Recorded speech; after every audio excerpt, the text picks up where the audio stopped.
নতুন একটা ভিডিওতে আপনাদের স্বাগতম। আমি সকালের খাবার-দাবার তৈরি করে নিয়েছি।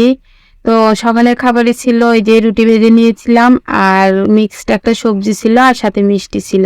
খাবার-দাবার সেরে আমি এখানে মুগ ডাল রান্না করব আজকে নিরামিষ। তো মুগ ডালটা আমি বসিয়ে দিলাম সিদ্ধ হবার জন্য। তো মুগ ডালটা আমি ভেজাই রেখেছিলাম, শুধু ধুয়ে গরম জলে আমি বসিয়ে দিলাম। দিয়ে এখন ডালটা আমার সিদ্ধ হয়ে গেছে।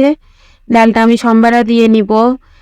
ডালটা সম্বারার জন্য আমি তেলে জিরা, তেজপাতা, গরম মসলা, ছোট এলাচ সম্বারা দিয়ে ডালটা দিয়ে দিলাম আর কি।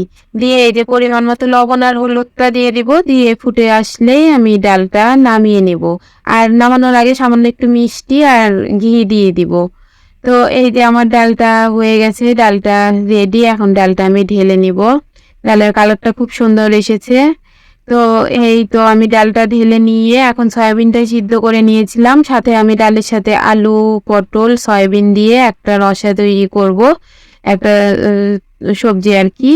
তো এই যে আমি সয়াবিনটা এখন আমি সিদ্ধ করে নিয়ে ভালো করে ধুয়ে নিয়ে লবণ আর হলুদ দিয়ে তেলে ভেজে নিলাম।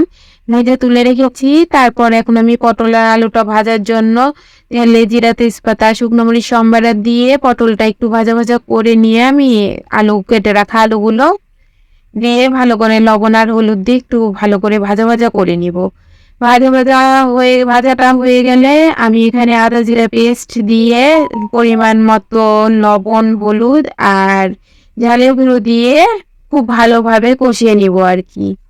এই তো আমার সবজিটা রেডি, যে আলু, পটল আর সয়াবিনের যে রসাটা করবো আর কি সেটা রেডি। এখন নামানোর আগে আমি একটু গরম মশলা গুঁড়ো দিয়ে দিলাম। দিয়ে এই যে এখন নামিয়ে নিব। সাথে আমি এই যে ভাজাটা ভাজবো ডালের সাথে খাবার জন্য।